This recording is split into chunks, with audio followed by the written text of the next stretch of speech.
welcome to episode 40 of Anime and Us Other. I'm TJ. I'm Shawn. And this is a review show that reviews anime movies. Sort of. This time.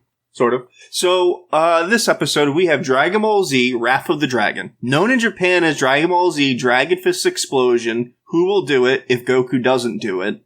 Or by Toei's own English title, Dragon Ball Z Explosion of Dragon Punch. And even further, it was released on VCD in Malaysia by Speedy Video with the subtitle Explosion of Dragon Punch.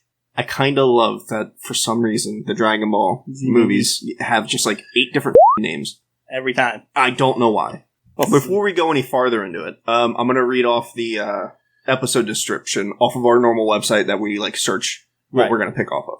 So, the movie comes to Earth as a bank robbery is taking place. The bank robbers are getting away with when Great Saiyaman, Gohan's superhero alter ego, stops the car with his foot and smashes the front and flinging the felons out of the car to confront Great Saiyaman. Great Saiyaman 2? Vidal's the second, I don't know. What? Yeah. Vidal is also a Great Saiyaman now. So they're both there fighting it. She's called Great Saiyaman Woman in the English dub. They apprehend the felons and turn them into the police, all the while being spied on by someone strange old man in the shadows. A short while later, they are summoned again from their school to rescue an old man who wants to commit suicide. So, everything that we just read, that's the synopsis of the episode or the movie, it's like 50-some minutes of Dragon Ball Z movie, happens in like 3 minutes. That is true. The bulk of the movie has nothing to do with all that. Nope. I mean... It has to do with the old man, mind you, but nothing, I think. Well, yeah, the old man's weird, but, you know, this is an interesting one. Mm-hmm. I knew this movie existed. Uh-huh. Because I remember watching the movie as a kid and remembering the images and remembering this movie as the movie where Trunks gets his sword. But as we've been watching these movies, I completely forgot about it. Yeah, I never saw this one before today. Like, I mean, I recognized the name of the guy later from the series because Typhon. Because Future Trunks does mention that's where he gets his sword from. Mm-hmm. So I recognized the name, but other than that, I didn't. Now, to the premise. So premise. This has got to be post main Z. Yes, because everyone's alive. Uh-huh. And Goku goes Super Saiyan 3. And the boys can join and go Super Saiyan 3. Gohan also does, essentially Mystic. Which doesn't make any sense because Mystic form is on par with Super Saiyan 3 or stronger. And he's Mystic early on fighting the big monster and he gets his ass whooped. Right. So it's like, it doesn't make any sense.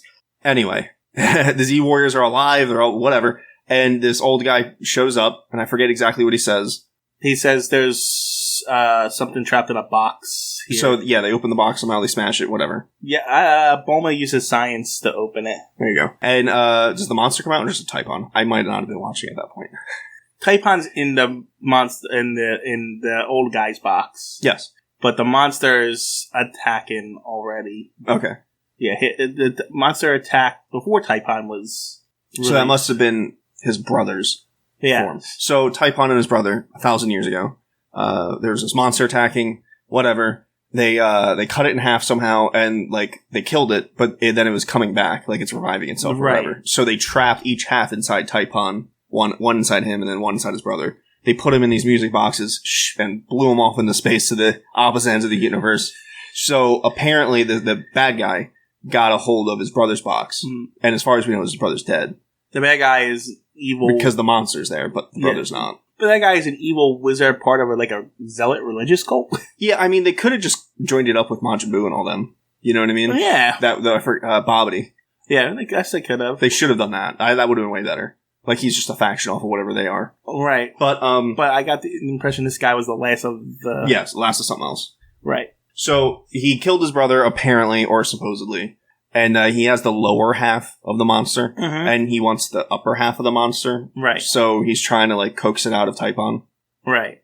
But Typhon has a flute, and if he sings it, he can trap the monster inside him. Right. Did they summon the dragon in this one? What's that? Did they summon the dragon in this one? I think they summoned it early for something. I forget what. Because I have a question, because I think it was in this one, and then even the next one. Mm-hmm. Doesn't the dragon grant 2 wishes? It does after, was it Mid-Boo? Something like that? Yeah. Yeah, something like that. Whenever Dende takes over. But in this and then they go back and they mend it to do more. In this movie and the following movie, they only do 1 wish. So in Super, they confirm that if you do 1 wish, the dragon can then go to sleep for 6 months and come back and have the other wish. Oh, okay. I did not know that. Yeah, it's more of a retcon than anything. Right, I Like, know. we're doing this, so we're making new rules. Yeah, I gotcha. Well, okay. Yeah. I'm pretty sure they made a wish early on. But even so, with the movies, it doesn't matter. No. I just found it weird because I distinctly remember the Dragon be able to cast 2 wishes, and yet they're only using 1. So this movie isn't bad.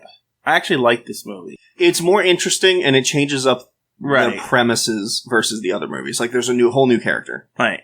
You know? I just don't know why we needed Goku to save the day again. Yeah, I mean, Why especially since we know that Future Trunks did it Yeah. with his base Super Saiyan form by himself. Right. So why do you need Goku as Super Saiyan 3 doing his new Super Dragon attack? Right, exactly. You don't need any of that. Yeah. So you can have... Why didn't you have Trunks team up with Taipon and then have them save the day? Or Gohan, or any of them could have. Right. Yeah, they all have power. Exactly. Any combination, but Goku's got to come in and save the day. It was just like, it was a good movie up until the last fight, because now it's just Goku fighting the bad guy again. And it's like... and other ones, at least, the other guys, like, give him energy. Yeah. It didn't happen here. No, he just... he went unconscious, he woke up, he powered up, and he beat him. Yeah. Exactly. And it's like... Actually, they figured out his weakness. Because I said that a couple times about, like, oh, he must have a weakness. What's his weakness? You have to insult him. Who? The big bad guy. So Goku Super Saiyan 3, and he's like, oh, that punch didn't even do anything. And then the monster does a big punch on him, and Goku's like, I'm still standing. And then he's like, I think it's working. And he does his Super Dragon Fist punch, and it was dumb, but hilarious. And there's a bad guy in Super that not the only way to beat him, but the best way to get through his overwhelming force is to insult him. Oh, yeah. And it's super sucks, but, like, it's funny. I mean, I guess it makes sense. You get them mad enough that they don't think straight. Yeah. But this monster didn't even, like, at times... Didn't really have a consciousness. No, so it didn't make any sense. No. He was just destroying things. Yeah. I mean, he was weak to the flute, is what I thought his weakness was, wasn't it? Yeah, that. So, like, yes. And then the flute would, like, if he played it enough, Ocarina, he would then go inside Taipon. Okay. But that's not how Goku defeated him. Right now, he just... Goku just started insulting. Brute forcing him, right. I'm not gonna lie, I watched this movie 3 weeks ago. I'm having trouble remembering a lot of it. That's fair. I watched it the other day. You know, it's 50 minutes. I mean, we went over the whole thing. Right. That's it. There's really not much else. It's better than most Dragon Ball Z movies. Yeah, it's got it's an interesting premise. Like, there's different things. You have this new guy out from space and stuff. It's not really anybody attacking Earth. It's just this guy comes, he has a box that he wants to open and stuff like that. And it focuses on Trunks and his relationship with Taipon, so. And immediately Trunks is like, oh, look, a father. Uh-huh. And what's kind of funny is there's a moment where Bulma is talking to Taipon about, and he hasn't slept in like 2 days or whatever it is. And he explains to her that he can't sleep because if he falls asleep, the monster can come out. And she's like, well, you could sleep in the box, right? Or whatever. And he's like, yeah. And she's like, well, how about I just make you a bigger one? Right. And he's like, what? And she's like, yeah, do that. I'll do this for you. I'll make that box, but in exchange, go be a father to Trunks, because Vegeta, who knows where he's at, and he's not a father. He's not in the movie. That was so funny. He's not in the movie, right? He shows up later on. He gets his ass kicked immediately. Oh, There's a moment with that too, but there's just the idea that, like, Bulma saw an opportunity for Trunks to have a father figure, or at least a male influence, was like, oh, yeah, go do that. I'll do whatever you want. But later on, Vegeta shows up, all the Z Warriors are being knocked down and hurt or whatever. As per usual. Vegeta shows up, powers up, he gets his ass kicked, but he gets thrown into a skyscraper, and there's people all around him. He stands up, and then what was kind of interesting is then the monster goes to attack the building because Vegeta's in it, and he defends the people, and then he passes out. Oh, yeah. But, like, how often do you see Vegeta thinking of others? Well, this is the start of all that, right? Well, realistically, that started happening when he settled down with Bulma. Right. And he even says so in Z when he's Majin Vegeta. That's true. About how he's getting soft and all that jazz. But it's just an extension of that. Like, you never actually see him defend other people. Right, you know what I mean? It's interesting. Yeah, there isn't... I don't think there's much else to talk about in this movie. The only other thing I would add is I think the design of the monster, I forget his name, was, like, clearly after Cell. Because he had his first form, which was like, it's just a weird monster with a skull. But then he shed his skin, just like Cell, and he came out, and when he came out of it, he looked a little more like Cell. It was a little lazy, also, I'm kind of curious about how the relationship between Future Trunks and Taipon played out. Well, I assume something similar happened where Taipon died. Yeah, but the old guy come to Trunks and say, hey, get this box open. I'm sure something like that happened, but maybe future Trunks being a little more worldly with, death everywhere, just killed Typhon when he said, hey, kill me before it comes out. You know what I mean? Yeah. I kind of imagine that's what happened. It's just interesting because you would think that's a good question, actually. Because if it follows the same timeline, right, he would show up around the same time as where Trunks is, like, what? Well, Trunks... So here's the thing. The timeline doesn't make any sense. Because... Well, maybe it does. In future Trunks' timeline, everyone's dead. 17 and 18 are reigning havoc. Yes. And he already has the sword when he comes back in time, but 17 and 18 are still alive. Right. So Typhon, he must have defeated this monster and probably killed Typhon or whatever while 7 and 18 were alive, because he already had the sword.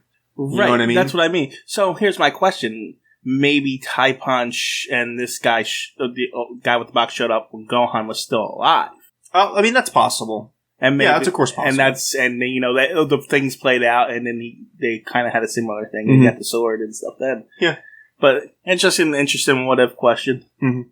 I don't think they thought about that. No, in the slightest. They don't think about anything when they do these movies. It was interesting, even if at the beginning I didn't pay too much attention. I'd give it a 7. Yeah, it was one of the better ones. I actually agree. I think it's a 7. That's fair. All right. I guess that's it for this one, because this was not much. That's a quick one. I mean, it's only for like 50 minutes. Catch you guys next time. Bye.